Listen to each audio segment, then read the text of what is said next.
Welcome, everyone, and thank you for joining us today for the final of a three-part series exploring the Converso and Latino connection to Israel. Before we get started, I would like to suggest to our guests that for optimal viewing experience, you should set your view to speaker's view. Okay, now let's get started. So my name is Michael Steinberger, and I am founder and CEO of Jewish Heritage Alliance, a platform dedicated to promoting the story of Sepharad on a global scale. Our alliance represents a global collaborative effort that brings together organizations, institutions, and individuals from the private and public sectors, thereby expanding our reach and broadening our scope. At this time, allow me to define some of the words and terminologies you will hear during this presentation. So the word Sepharad in Hebrew literally means Spain, but in historical context, Sepharad refers to the Jews of the Iberian Peninsula, nowadays Spain and Portugal. The saga of Sepharad is a far-reaching, complex story with profound consequences. It is believed that the Jews first arrived in the Iberian Peninsula as early as biblical times, but the earliest archaeological proof dates to the 4th century. Jewish life in Spain ends abruptly with the expulsion from Spain in 1492 and 5 years later from Portugal. Jewish Heritage Alliance separates the Sepharad narrative into three key segments. The first segment begins with Jewish life in the Iberian Peninsula. This was a period of triumphs, trials, and tribulations, or what I term the good, the bad, and the ugly. During these centuries, Jews experienced periods we refer to as the Golden Age, a time of great achievements, but all of such good times inevitably led to periods of persecutions, massacres, and forced conversions. The 1492 Edict of Expulsion in Spain forced Sephardic Jews to convert to Christianity or leave, if they were able to do so, prompting a dispersion to locations including the Americas and the Middle East. Some conversos, or Jewish converts, tried to maintain their Jewish heritage in secret, under the threat of discovery and punishment from the Inquisition. During these discussions, you will hear terms such as conversos, crypto-Jews, Moranos, and new Christians. These names or labels are synonymous. They all refer to Jews that converted to Christianity.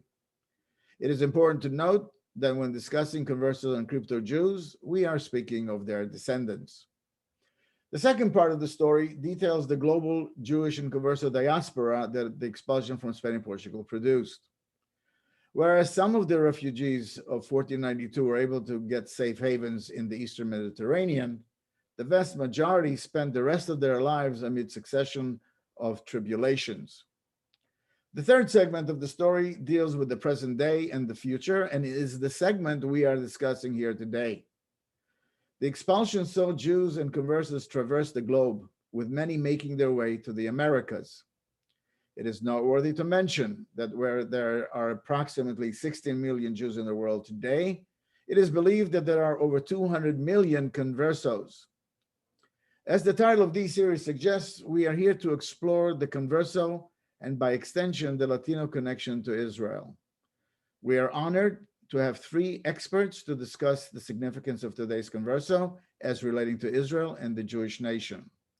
At this time, I would like to introduce Dr. Samuel Richardson, representing Jewish National Fund USA.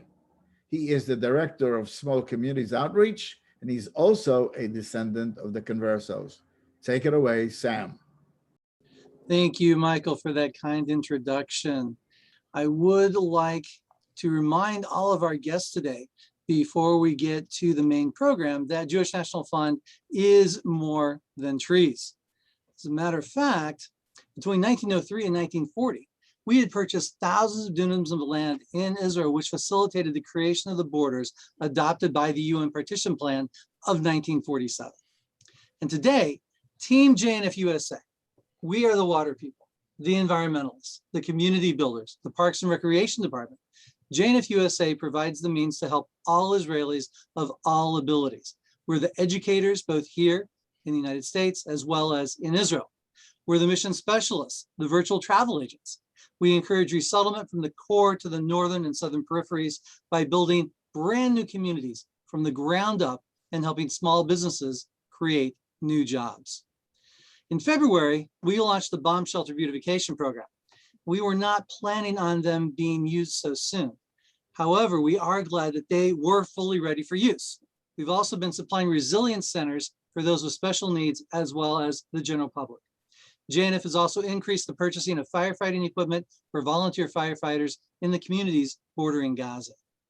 It all begins with a vision of lush and breathtaking forests where once was only rocky and brown land.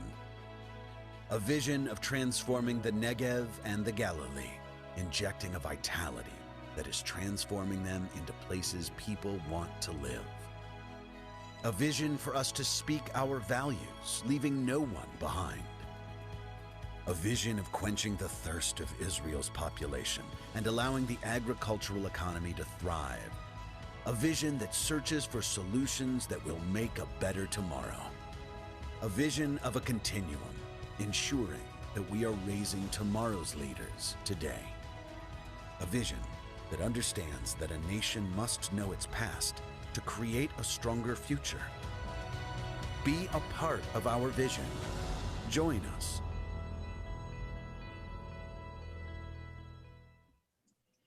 And yes, we do want to be your voice in Israel.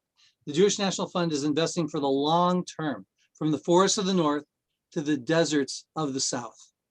The most important ingredient, however, is people, the Jewish people coming from the four corners of the earth to rejoin the people of Israel to the land of Israel.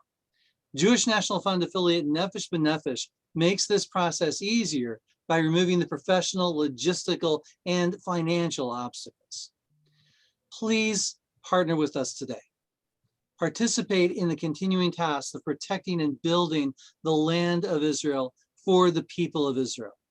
Make it secure for our children, our children's children, and generations to come. It takes all of us working together to ensure that tomorrow will be a safe and secure one for our people and for our land. jnf.org/donate Converso Part 3 to donate by credit card. And now, friends, let's turn our attention to the continuing saga of Sfarad.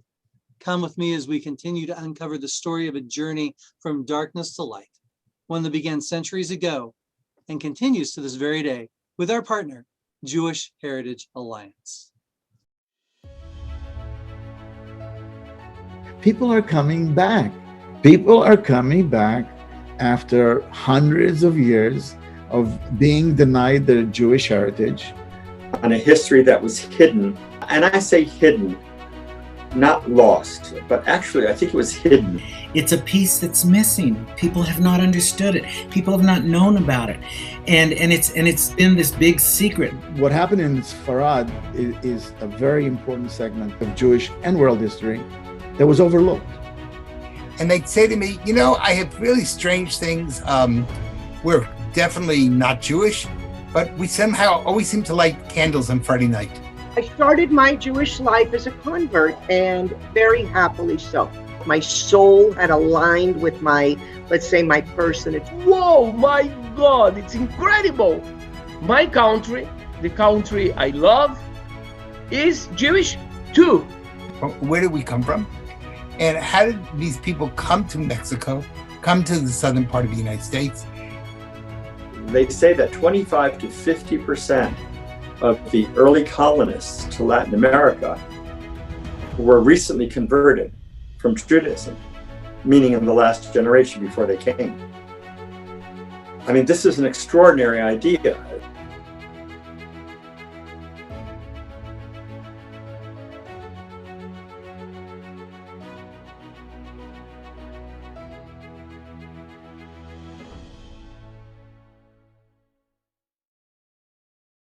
First guest today is Dr. Rabbi Peter Tarlow. Peter is the founder of the Center for Latino Jewish Relations and Crypto-Jewish Studies and is a renowned expert in the subject of Sepharad. He was the director and rabbi of Texas A&M Hillel for 30 years and has been actively involved with the unfolding Converso phenomenon. Take it away, Peter. Thank you, and I want to thank everyone for having me here today. It's a real pleasure. I've been trying to think through how in 15 minutes or so, I can talk about the relationship, one, between the Latino community, and two, the Anusim, B'nai Anusim, or the crypto-Jewish community, to the land of Israel. And of course, we're doing this at a very interesting and difficult time. The last war was successful by Israel on a military basis, but Israel suffered terribly in the issue of Hasbara. And that's one of the reasons why today is such an important issue. Israel, in order to succeed in the future, and I want to build on what Sam said, to have that secure future, has to have the support of major powers. That means Europe and the United States. And I live in part of the United States, which is really the heartland of the crypto-Jewish experience. It is the area that is probably the most pro-Israel. And were this area to not continue to be pro-Israel, the political consequences would be incredible, and not in a good sense, but in a bad sense. We're already seeing certain problems that are taking place. The American media, on the whole, tends to be lukewarm to negative when it comes to Israel, including major newspapers such as the New York Times. We see their impact on college campuses, where many Jewish kids feel totally isolated today. We see the impact even in the evangelical community, where if we divide it by people over 50 and under 50, those on the younger side of the evangelical community, only about 35% support Israel, and over 30% have no idea at all. That means that some of the heartland for political support that Israel has counted on may not be there in 10, 15, or 20 years. We even see this on some levels within the Jewish community itself, where some parts of the Jewish community have become neutral, not yet hostile, but neutral, certainly not loving, and highly critical of the Israeli government. Again, that doesn't mean that one has to be supportive of all positions of the Israeli government to be pro-Israel, but we do see that there are difficulties that are taking place. The major debates that are taking place today in Congress and the almost civil war within the Democratic Party are signs of that split that's taking place around Israel. So we have to be aware of that. Now, what does that have to do with us? I tried to think through, one, the issue of demographics, and two, the issue of how the Latino community divides. And it occurred to me that we might go back to the Passover story and think of the four sons. And those four sons represent four different aspects of human nature. To a great extent, that's also true of the Latino community. And I'm going to speak for the crypto-Jewish community is a subset of the Latino community. I work with the major leaders of the Latino community. I'm Spanish speaking and I live in the heartland. And while there may possibly be more crypto Jews in Brazil than in Mexico, that's a debatable question, the influence of the Mexican Southern United States crypto Jewish community politically well outweighs anything that takes place in Brazil. You cannot look at numbers, you have to look at political power. And if we look at congressional votes, if we look on how people are voting in the United States and in Mexico, then it's very clear, and those are almost one people. They're on both sides of what I call the Rio Bravo land, which is about 100 miles north of the Rio Grande to about 100 miles south of the Rio Grande. That area is the heartland of crypto-Judaism, certainly when it comes to political power within the United States in this administration and future administration, be it a Democratic administration or a Republican administration. So let's look at that first, the Latino community. I think we can divide them like the four sons into four sections. I'm going to go backwards. Probably the largest segment of that population is the fourth son, Shelo Yodei Lishol. Most Latinos really have very little idea. If we showed them the film that was just shown, they would look and say, Maze, what is this? They'd be completely confused by what we're speaking. And I know that because I speak to these people on a daily basis in Spanish, and Texas is a bilingual state. The second group of people, and then I'll go back to them, we might talk about is the Ben Tam, the simple son. The son who, okay, if you tell me that I'm Jewish, maybe there's something there. I didn't know about it. It's not that I'm not interested, but he's the person who says, Mazot, what is this all about? The third group is certainly the Rasha, the evil. Now, there's really two parts of that. One is they just don't want anything to do with us. Okay, that's certainly their right, and no one's trying to force anything on anybody's level. But there's also now a growing segment within the Latino community that connects the Israel with colonialism and with a negative image. And that could become a major problem politically within American and Latin American relations to Israel. And finally, you have the Chacham, the one who wants to know, who's interested in learning. And that's where probably our greatest opportunity is. The Latino community today in the United States is the largest ethnic group in the country. It is now bigger than the Black community. It is wealthy. It is becoming highly sophisticated. And these people can literally tip the balance of power within the United States. What does that mean? That means we have to begin to show the roots. And when I take Latino leaders, I'll be in Israel on July 5. When I take Latino leaders to Israel, one of the things I constantly say to them is, note, at the end of this trip, you will not feel like you are in a foreign country. You will feel like you are part of family. And in Spanish, I say to them, familia siempre cuida la familia. Family always takes care of family. So part of the image that I want to get across to the Latino community is that Israel is not a foreign colonial power. It's part of their life. And many of them do have that interaction. Many don't know. Some don't want to know. But for those who do, we now have a chance to redo the demographics of the United States. There are approximately, depending on how you want to count, 5 to 7.5 million Jews in the United States. The high number would be 7.5. The low number would be about 5 million Jews. You can take that as you like. Even if you take the 7.5 million Jews, the highest possible number going, many of those people are not necessarily going to become involved with Israel. And many of those people are not sure exactly who they are or what they are. And in totality, we're still a drop in the election bucket.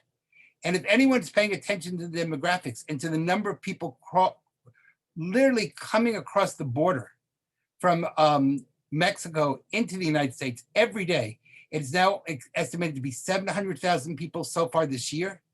They eventually are going to become voters, and they will change the demographics of the United States radically. So our question is going to be, are we able to get these people as allies?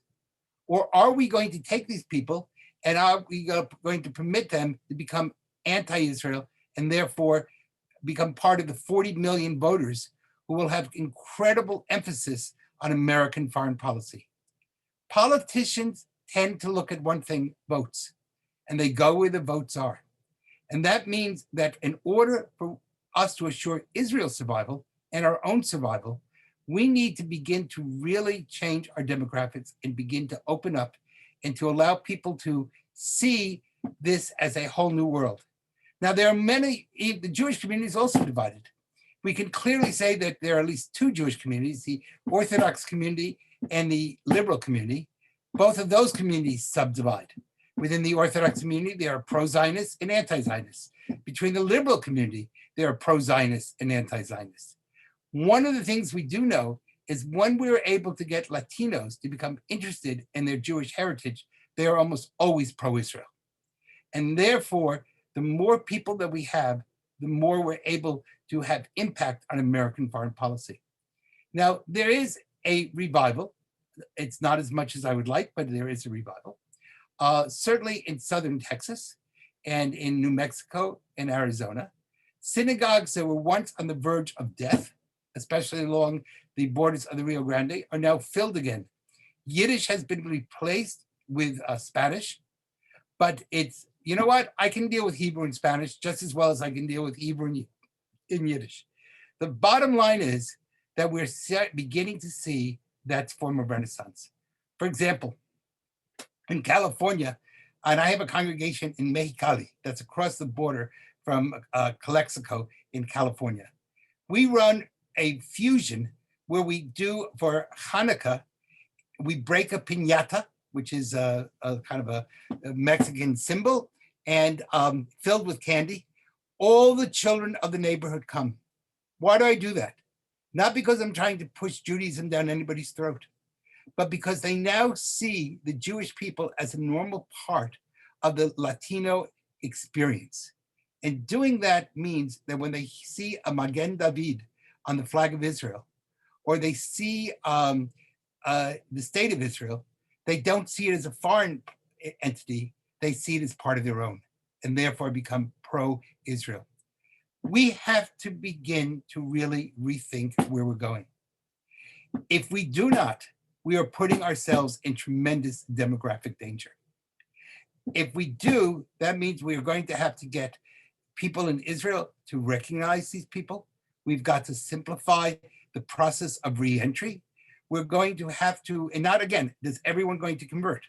But you know what? It doesn't matter if you convert or not. I want you to feel part of the Jewish family. And I want you to be proud of your Jewish heritage, just like I want you to be proud of your Jewish religion.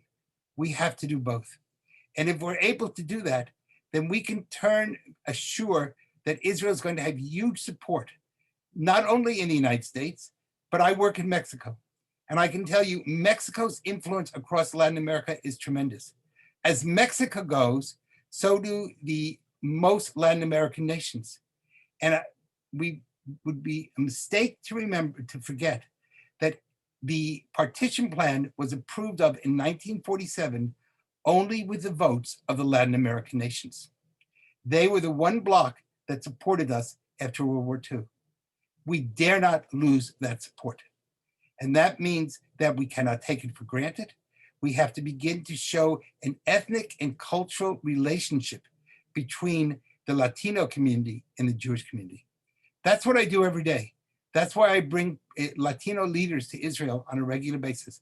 I'm now starting a second program of bringing Jewish leaders to Mexico so that they will be able to understand and see the original inquisitional papers, because there is as much ignorance on the Jewish community as there is in the Latino community. Both communities need to become aware of the interlocking relationship between the two of us. If we do that, then surely we will be able to say, B'Shana Haba B'Yerushalayim, like at the end of the Passover Seder, next year in Jerusalem. If we do not do that, that puts all of us in danger. And so I wanted to begin this section by looking at those four sons and the reality that only by working together, by creating a sense of knowledge, of becoming B'nei Chachamim, the sons of the wise, are we able to bring through a sense of belonging and knowledge. If that's true, we may have at least 200 million friends in the world.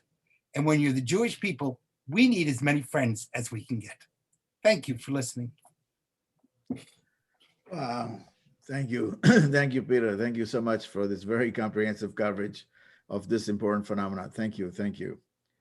At this time, I'm going to introduce our second speaker, and that's Mr. Ashley Perry, or Perez. Ashley is president of Reconectar, an organization dedicated to reconnecting descendants of Spanish and Portuguese Jews with Israel and the Jewish world. He has served as an advisor to Israel's Minister of Foreign Affairs, Deputy Minister, the Deputy Prime Minister, rather, and worked in the Prime Minister's office as well. Ashley is traveling today, so he submitted his discussion via video. Please play the video. Thank you very much, Michael. First of all, for this opportunity and also for the work that you do. I'd like to reintroduce myself and say a little bit more about myself. My name is Ashley Perry, but my real name is Ashley Perez. I originally come from what's called the Spanish Portuguese, the Western Sephardi community in London. My family fled, first of all, Spain in 1492, fled to Portugal, and then fled the Iberian Peninsula as a whole at the beginning of the 16th century, first to Hamburg, then to Amsterdam, and around 350 years ago to London. For us in the Spanish and Portuguese community, the Western Sephardi community, the Inquisition, the Anno Sim, that whole period is as if it happened recently. It's very much part of our tradition. It's part of our memory. It's even part of our liturgy. We still say a prayer. What is it? 100 and maybe 50 years since the Inquisition formally disbanded. We still say a prayer for our brethren in prison in the Inquisition. A lot of our liturgy is said in Portuguese, and many of our customs is still tied up to the memory of the Iberian Peninsula, the Inquisition and the expulsion. So for us, this is not a foreign or an ancient historic concept. The Anno Sim is part of our history, our community who are pretty much made up of Anno Sim who fled the Iberian Peninsula, who were forcibly converted and reverted to becoming full Jews, sometimes one short generation after, sometimes hundreds of years later. In 2001, I made Aliyah from London to Israel. From 2008 till 2015-16, I worked in the Israeli government. I worked on many issues, but one of the key issues for me, and one of the reasons I sort of left government to go into private life, was a very interesting chance meeting. One point I was, I'm not going to go into it in great detail, but I was introduced to this very interesting man by then Agriculture Minister Yair Shamir, former Prime Minister Yitzhak Shamir's son. And he said to me, you have to meet this person. I know that the background you come from, and he talks about millions, tens of millions of Anno Sim around the world. So I thought, wow, that's interesting. So I met this guy. He told me the most fascinating story. His background comes from a Russian background, but he just sort of fell into this issue because he speaks around the world, and people just came up to him, said, I hear you're from Israel, you're Jewish, so am I. Or lifted out a Magen David, looked around and put it back in.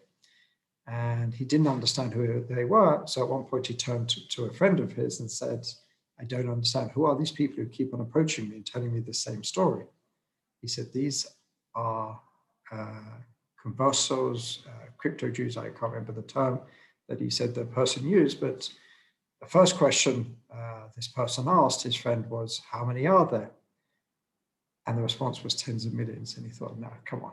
I can understand a few thousand, tens of thousands, hundreds of thousands, but tens of millions. He said, do your own research and find out. So over about 3 or 4 years, this person spent hundreds of thousands of his own dollars, major researchers, major genealogical academics, etc., really to understand, first of all, where they are, who they are, but most importantly, what they want. So I came on board and we created an organization called Reconectar, and the simple goal or mission of our organization is to help those who seek it. We're obviously not missionizing, we're not going out to tell people what to do, but those who seek it, we're helping them to reconnect in any way they see fit. If someone says, I want to reconnect by formally returning to the Jewish people, that's one way. There's all the way the other says, I'm not looking to change anything about my life. I just want to know more about my ancestry, and thousands of shades of gray in between. At the end of, I think it was 2018, beginning of 2019, there was a very comprehensive, multidisciplinary, international academic research done on the origins, according to the DNA, of the Latin American people, Latinos and Hispanics. And they came up with something remarkable. And basically the research, the top line of the research, and they weren't looking for this, said that 1 in 4 Latinos, Hispanics have significant Jewish ancestry, not just a drop, significant Jewish ancestry. Now you extrapolate that to all the people in Latin America, Latinos, Hispanics in North America, other places, Spain, Portugal, elsewhere. You get to a number over 200 million. Now, again, that doesn't mean there's 200 million people knocking at our door seeking a return. What that does mean is there are 200 million people around the world outside of the formative Jewish community who have significant Jewish ancestry because their ancestors were forcibly converted and disconnected from the major part of the Jewish body. Many of those people, not a majority, but many are seeking some level of reconnection. And it is incumbent on the Jewish world, the state of Israel, to create some sort of infrastructure to welcome these people. What we've been doing over the years is we've been meeting everybody from the Prime Minister of the State of Israel to the President of the State of Israel, to the head of the Jewish Agency, to the chairman and presidents of all the major Jewish organizations, or at least many of them around the world. And we've been telling them this story as an opportunity, as a challenge. One major Jewish official told me that this is the greatest challenge for the Jewish people at the beginning of the 21st century, because it has so many positive ramifications. You can imagine, you don't need me to tell you what they are. But the important thing is that there are, I would say, millions, tens of millions of people who seek to reconnect in some way. Again, I give you those different examples, but there are many, many others. And we are contacted all the time, and we're working with many of the organizations in the field. And what we decided to do also a few years ago is add another layer to it.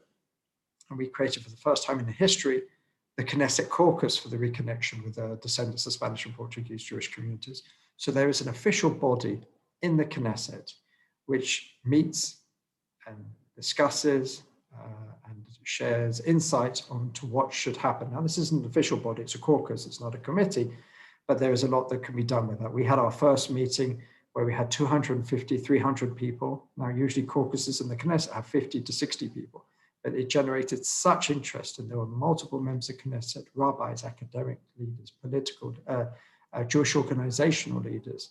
And what we've seen is a great momentum, such a great momentum. And I know my friend Ophir will talk about it, that a number of years ago, the Diaspora Ministry, headed at that time by Diaspora Minister Naftali Bennett, soon to be Prime Minister, created a committee to look into what should the State of Israel's position be on those who have Jewish ancestry. Now, there are many groups around the world who have some level of Jewish ancestry, whether it's people in Poland whose grandparents suffered in the Holocaust and they wanted to just basically disregard their Judaism, to many, many other communities around the world.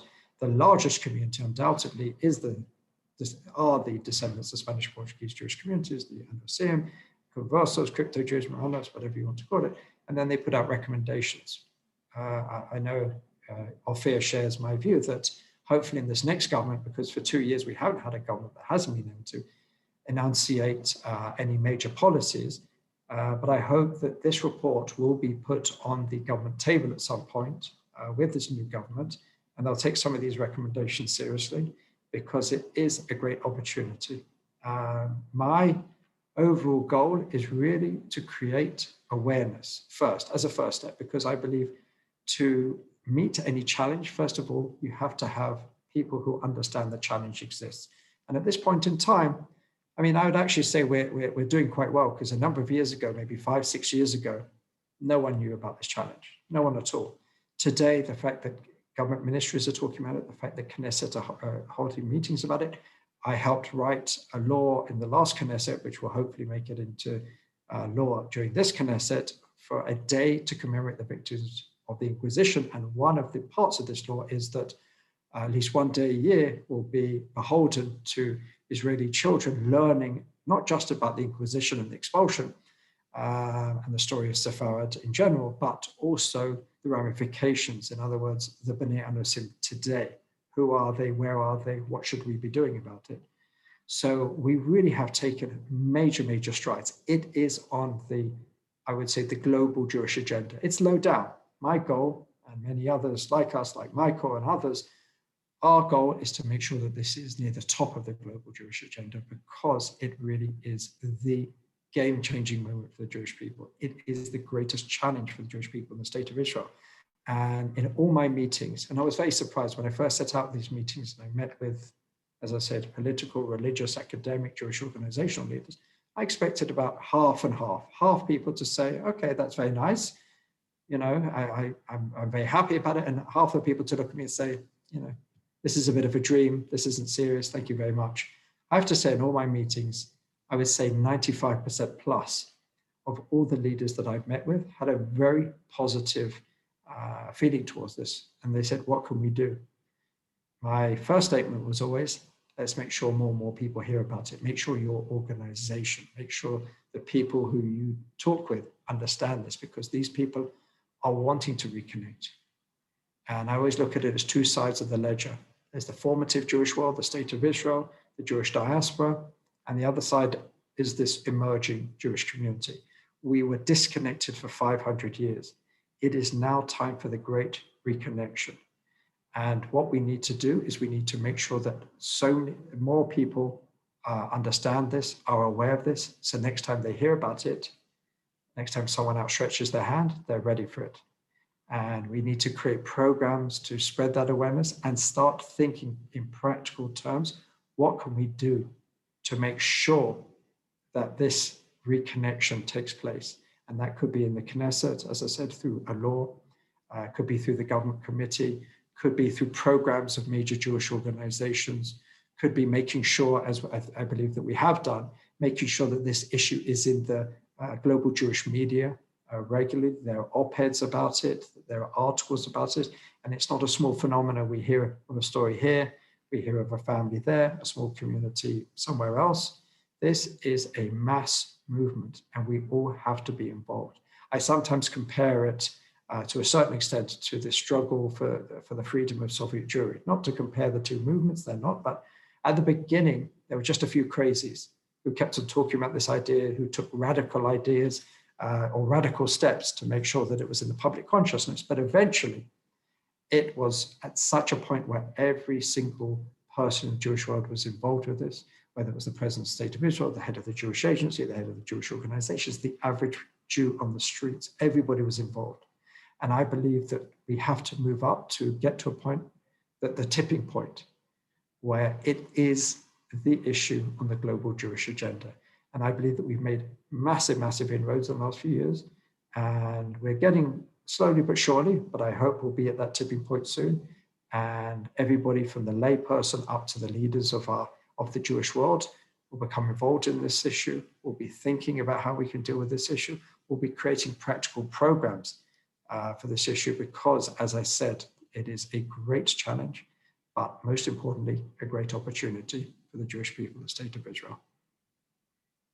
Thank you. Thank you, Ashley, for the message and for your good work. So at this time, I'd like to introduce our third panelist. I would like to introduce Mr. Ophir Ha'ivri. Ophir is the co-founder and vice president of Herzl Institute in Jerusalem and distinguished senior fellow at the Edmund Burke Foundation in Washington, D.C. Ophir held several posts with the Israeli government. In addition to serving as member of the Council of Higher Education, Ophir was chairman of a government commission on peripheral Jewish communities, and he will share with us his work and commitment to embracing emerging communities such as the Conversos. Thank you for being here today, Ophir. Take it away. Okay, so it's good to be with you all this evening. I'll start with describing a little while the work of the committee I chaired. When in the last, I would say, decade, myself and other people came across more and more cases of, I would say, meetings and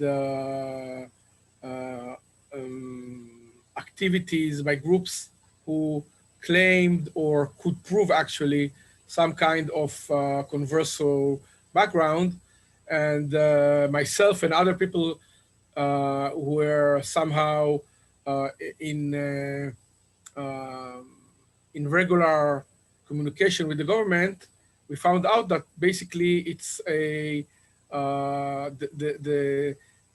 government institution in Israel simply do not know how to deal with this issue because it's something that is, if you want, unrecognizable to them, meaning the Israeli institutions know what's a tourist, they know what's a foreign worker, they know what's a Jew, or at least someone who has some rights according to the law of return, but they simply couldn't even fathom, who are those people, what do they want, how many are there? So myself and some other friends, we proposed to then Minister of the Diaspora Affairs.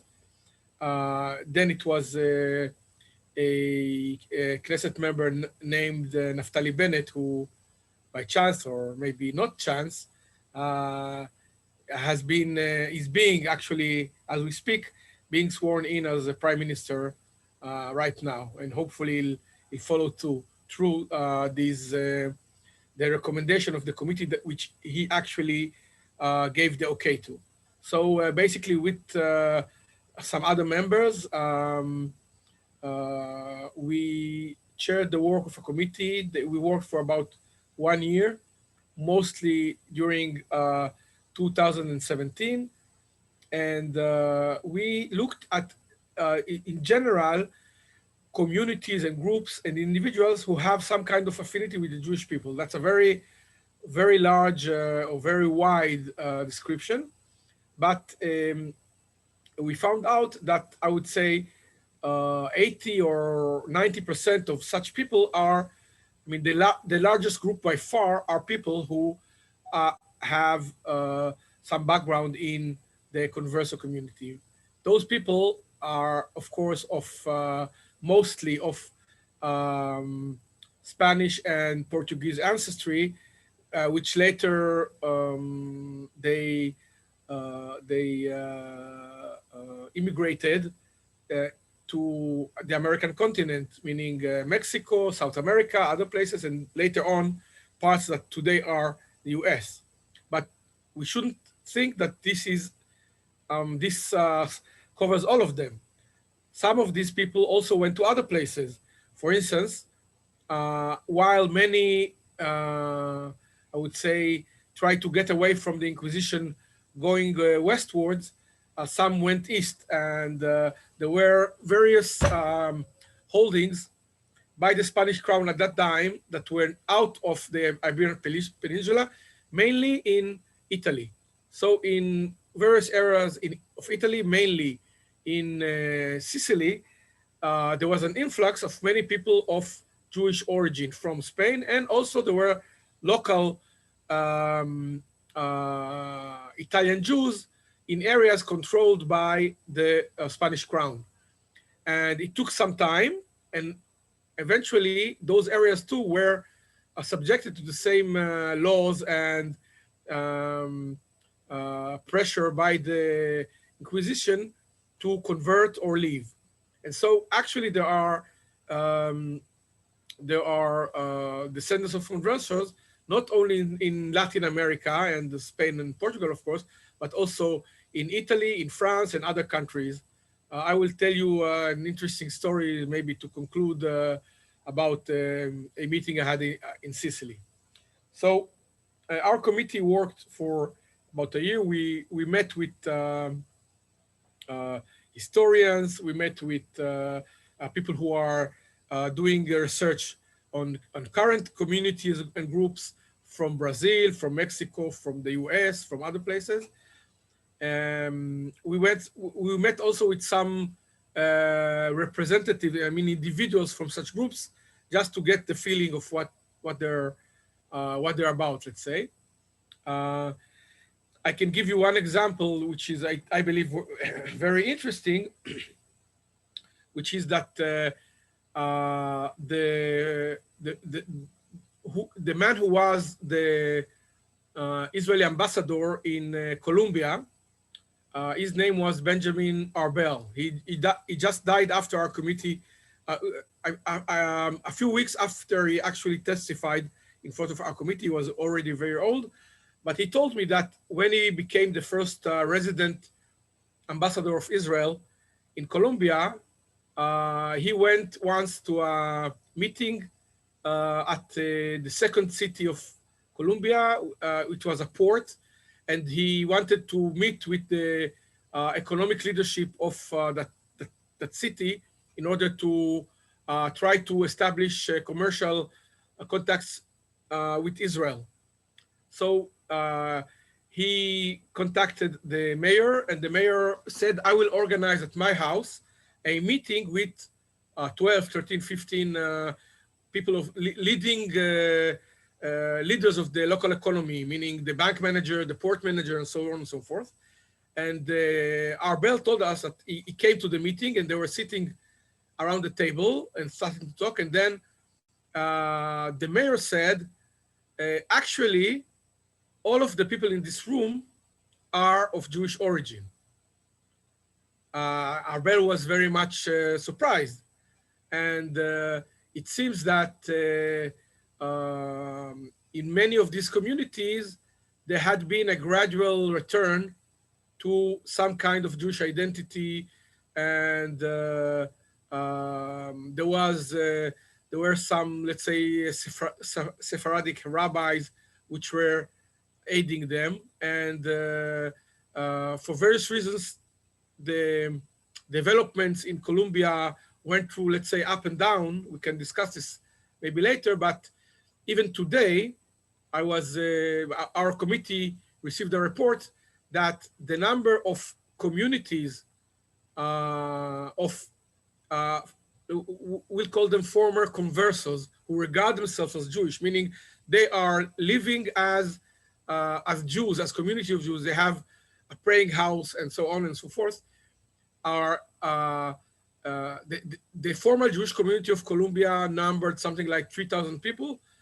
Those communities number like 20,000 people. So actually, we found, the ambassador told us, eventually, the president of Colombia will be approached by a group saying, we're Jewish, and we're 20,000 people, and the Jewish community is 3,000 strong. And eventually, this guy will say, how can I know who's, and he will ask probably the state of Israel or something like that, right? Because he will rightly so say, who am I to decide, who are those people who are Jewish, who's not Jewish?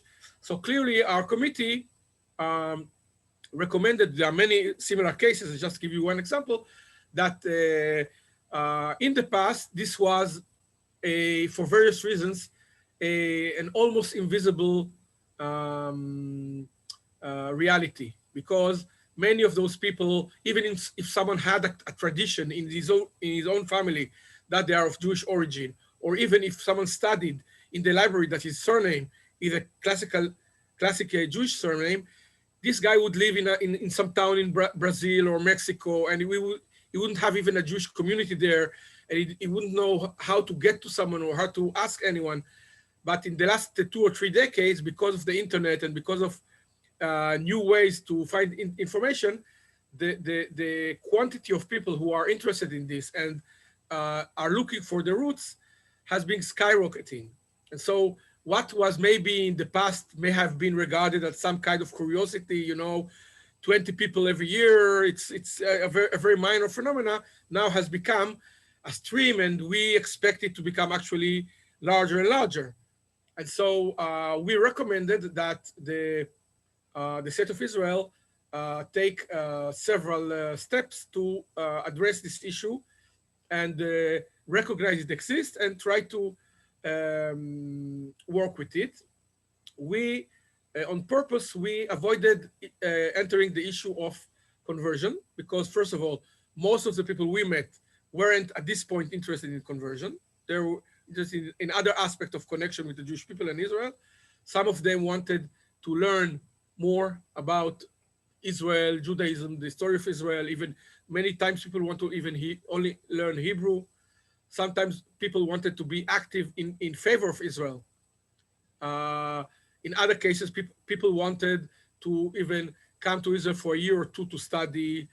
And in some cases, relatively few of them, there were people who were very interested in conversion. So our committee on purpose said, we are not experts on conversion. We will not enter into that. We are, first of all, want to create the first step or the basis for some kind of relationship between Israel and such groups and such individuals.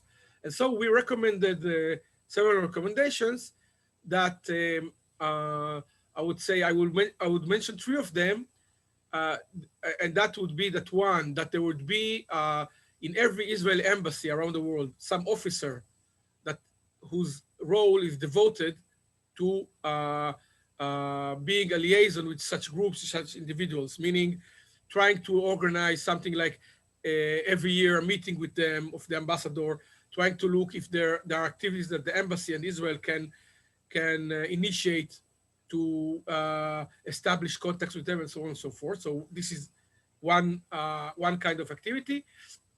The other activity, we recommended that there will be some kind of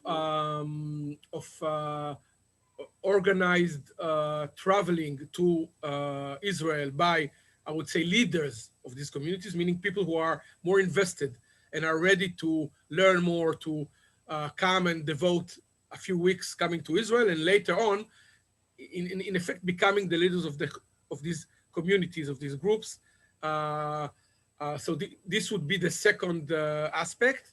And the third would be for Israel to, I would say, encourage not only I would say, Israel vis-a-vis some community or some group, but somehow encourage the horizontal connection between such groups in some kind of organization or meetings, meaning not that people from Brazil and Argentina and Mexico and everyone is only dealing with the issues relating to his own small community, but trying to create some kind of Converso agency, or I don't have the name, but you get the idea, some kind of organization that covers them and can help them make their voices heard, not as individuals or a small group of 20 people, but as a larger group, and also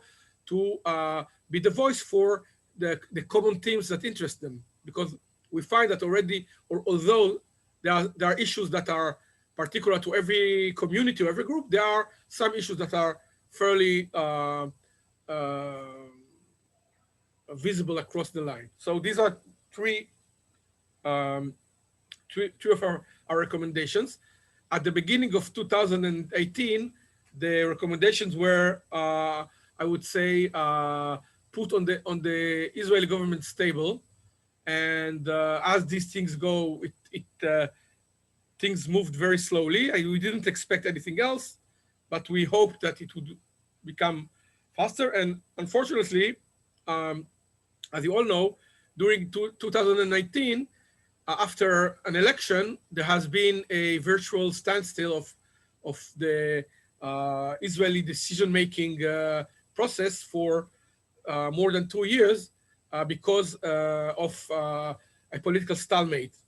And unfortunately, our cause has suffered, falling between chairs, and we have not succeeded in bringing it any further. But happily, today, hopefully, the stalemate has stopped, and apparently, the minister who ordered this report is now going to be prime minister, and we fervently hope that he will want to renew his commitment to this issue and take it, if you want, under his wing as one of the issues that he will take forward as prime minister. Can only hope that, but we will see in the coming months if that is the case.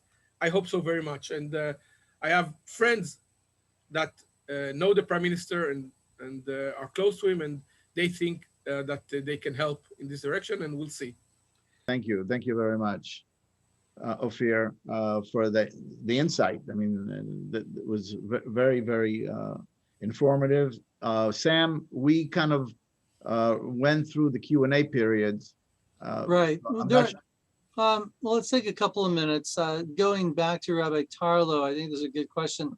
What do you recommend to be the role of the typical American Jewish man or woman in the current and future struggle for support of the state of Israel within the community? You're on mute. I assume that you're referring to the Latino community and not the Jewish community. Right. Because you talked at the high level. What about at the general family level? One of the things we have to do is we have to get into the Latino churches and get the organizational structure within Latino churches to become pro-Israel. Secondly, we need to make sure that Latinos are aware of everything that Israel is doing and their relationship to Israel. And that means that I don't think it should be hard to sell the morality and the ethics of what Israel's doing politically, but unfortunately, people don't read that in the newspaper. So we have to come up with other ways of doing it. For example, I write a weekly parasha that's read through in Spanish, that's read through much of the Latino community in the United States and Mexico. While I speak Bible, I always phrase it in a way that makes sure that people end up becoming pro-Israel. So those very quickly are things that we can do, but it means person-to-person relationships.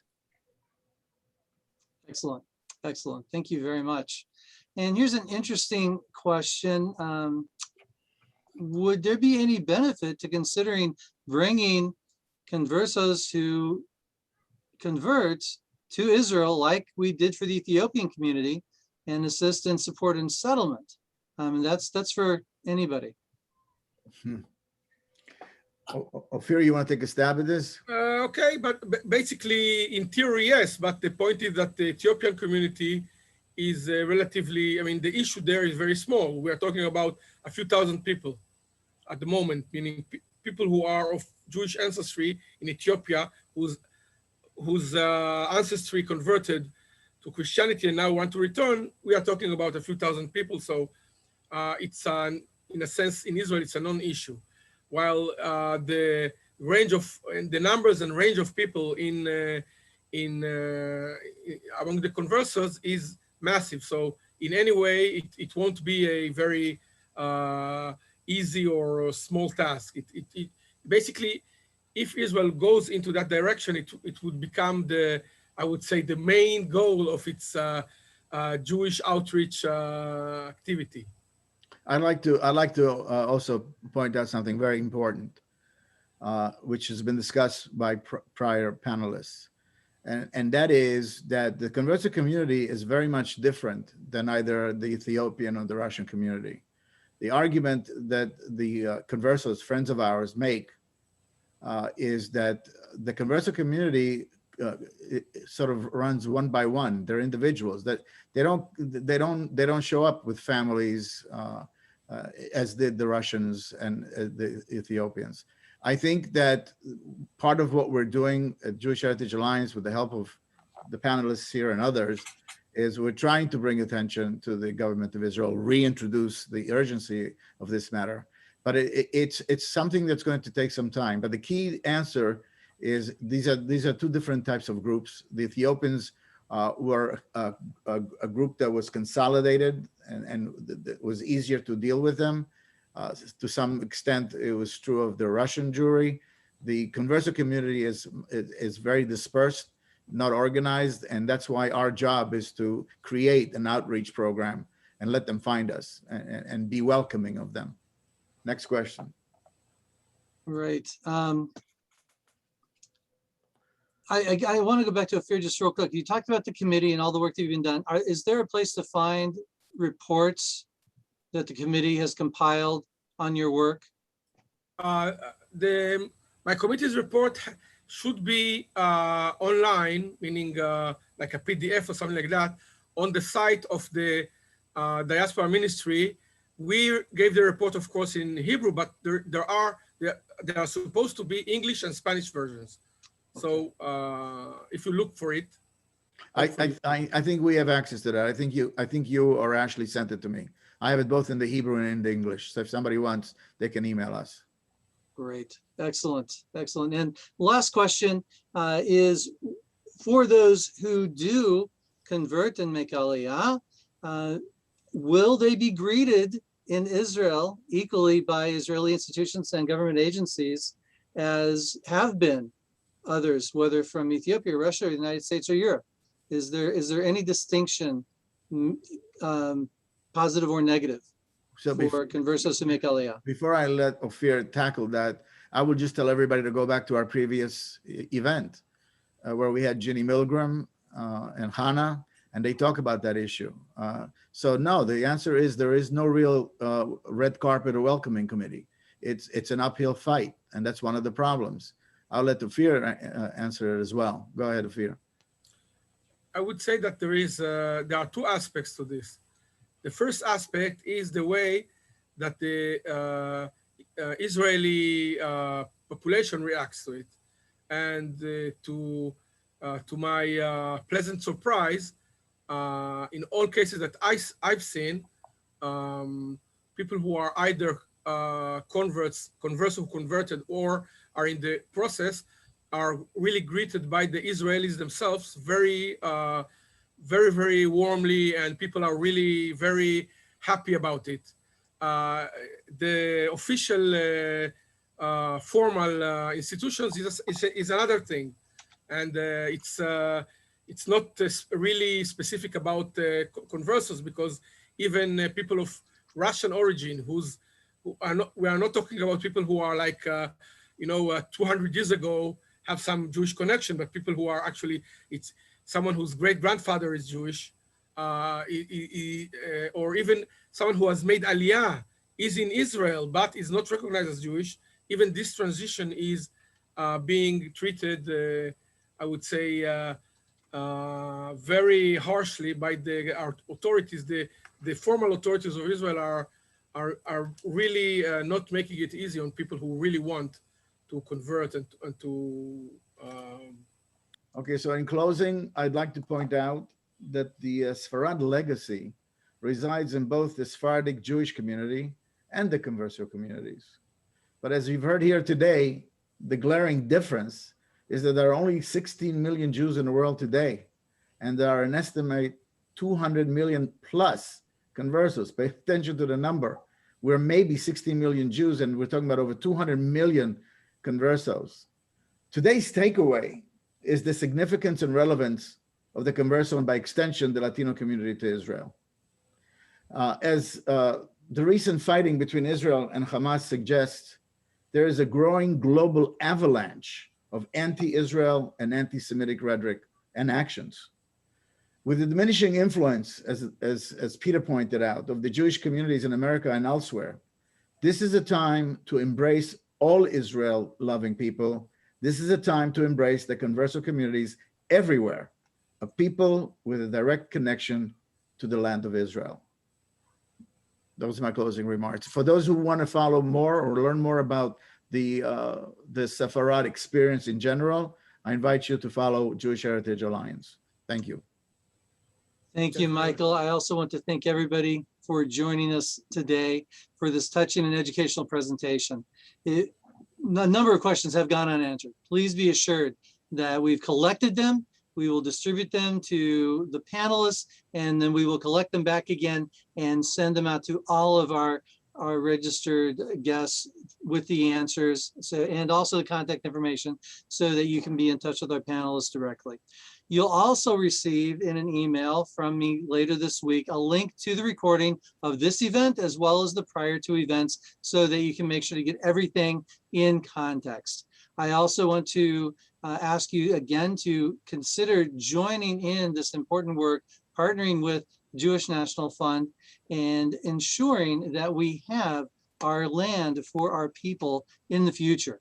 As someone who himself descended from conversos, and really learned together today, it's important to know that there are resources available for reconnecting to and supporting our people in our land.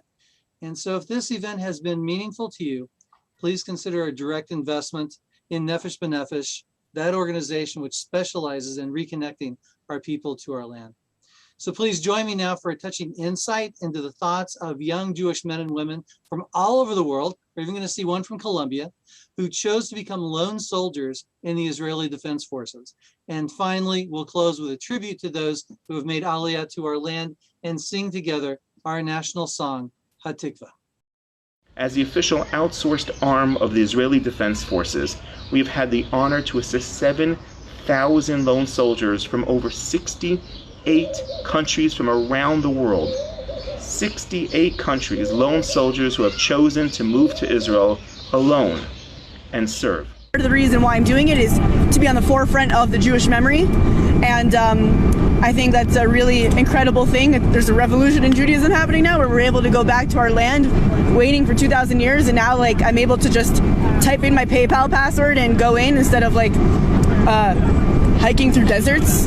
And it's an incredible opportunity that I have and that Nefesh B'Nefesh has given me, and that my parents and all of my Jewish education. I am making Aliyah because it's something that I knew I'd be doing from the age of about 7 or 8 when I saw my oldest brother Gal come back from the army, and he had his wings from Sanchanim, and when I saw that I knew I wanted to do it. Even if I left the country, it didn't make any difference whatsoever to me.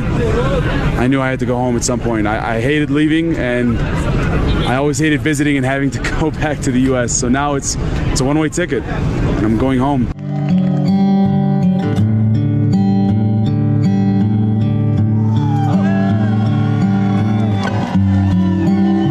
I made Aliyah from Los Angeles, California. I was born in the Czech Republic, and I decided I wanted to come to Israel. I had to do something with my life, and that's why I came.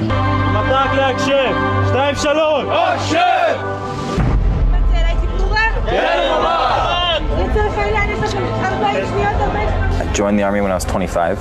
I was in Nachal Battalion 932. Really felt like what's the word? I felt like I had a purpose.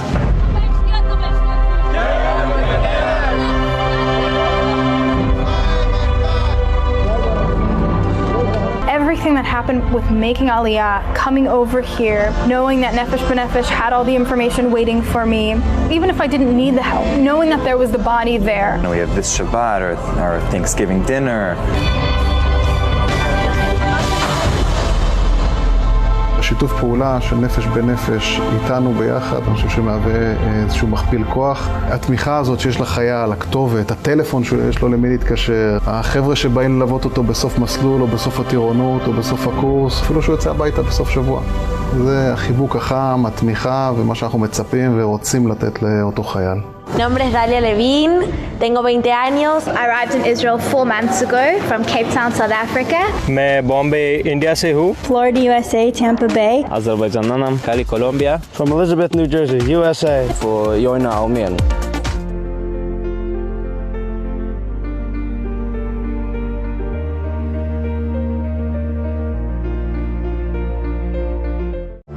Kolot balevav peniima nefesh Yehudi homiya ulfate mizrach kadima ayin letzion tzofia.